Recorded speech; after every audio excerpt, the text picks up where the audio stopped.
गरीब का जादुई बैल। एक गांव में राजेश नाम का एक किसान रहता था।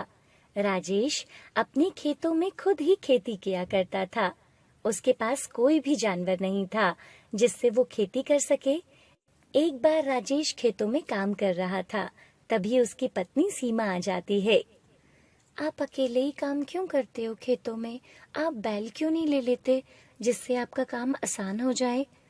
मुझे पता है कि यदि मैं बैल ले आऊंगा तो मेरा काम आसान हो जाएगा, पर अभी मेरे पास इतने पैसे नहीं हैं।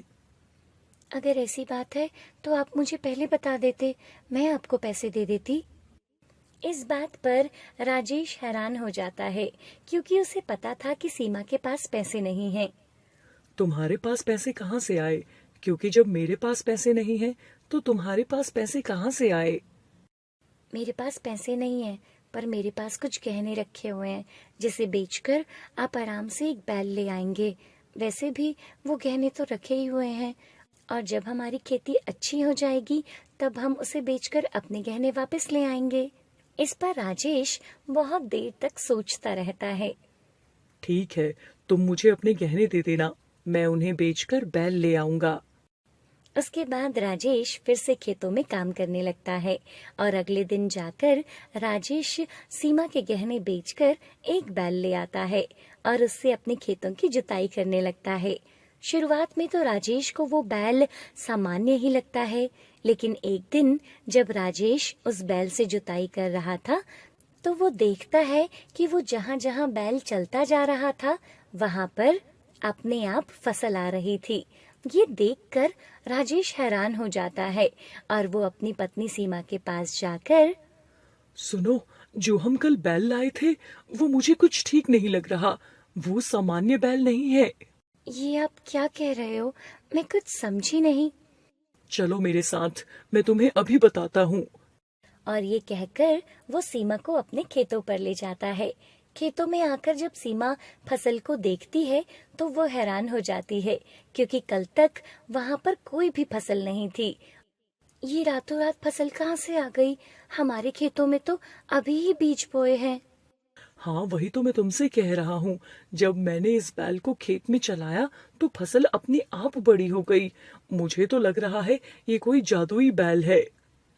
हाँ, लग तो मुझे भी ऐसा ही रहा है। अगर ये सच में जादुई बैल है तो हमारी तो किस्मत ही खुल गई। और ये कहकर वो दोनों बहुत खुश हो जाते हैं। धीरे धीरे समय बीतता जाता है, और समय के साथ ये बात गांव में फैल जाती है कि राजेश के पास एक जादुई बैल है। और एक दिन की बात है कि राजेश सुबह जब उठता है तो वो देखता है कि जादुई बैल घर पर नहीं था। सीमा, क्या तुमने हमारे बैल को कहीं देखा है? वो मुझे कहीं भी नहीं नजर आ रहा है। नहीं जी, मैंने तो नहीं देखा। वो घर के बाहर ही तो बंधा रहता है। नहीं, वो घर के बाहर नहीं है। ये सुनकर सीमा भी बहुत ज्यादा परेशान हो जाती है, और वो दोनों बैल को ढूंढने के लिए निकल जाते हैं। पूरे गांव में ढूंढने के बाद भी उन्हें बैल कहीं नहीं मिलता। इससे वो दोनों बहुत ज्यादा दुखी हो जाते हैं। पता नहीं हमारा बैल कहाँ चला गया होगा। कहीं उसे किसी ने चुरा तो नहीं लिया। तभी सीमा को याद आता है कि उन लोगों ने पूरे गांव में तो बैल को ढूंढ लिया, पर खेतों में जाकर देखा ही नहीं। हम लोग खेत पे चलते हैं, क्या पता हमारा बैल वहीं पर हो। इसके बाद वो दोनों खेतों में चले जाते हैं। जब वो दोनों खेत पहुंचते हैं तो वो हैरान हो जाते हैं, क्योंकि उनका बैल वहीं पर होता है, और वो खेत जोत रहा था, और वहीं पास में फसल कटी हुई थी। ये देखकर राजेश और सीमा हैरान हो जाते हैं।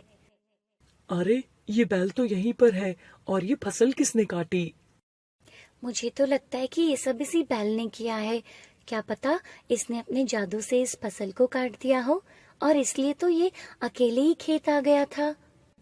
ये सुनकर राजेश बहुत खुश हो जाता है, और वो दोनों भागकर अपने बैल के पास जाते हैं, और वो दोनों अपने बैल को गले लगाते हैं। बैल भी उनको देखकर बहुत ज्यादा खुश हो जाता है। फिर वो लोग अपने बैल को अपने घर ले आते हैं, और अब वो दोनों अपने बैल का पहले से भी ज्यादा ध्यान रखते थे, और बैल ने उन्हें धीरे धीरे बहुत अमीर बना दिया था, जिससे राजेश सीमा के गहने भी छुड़ा कर ले आता है।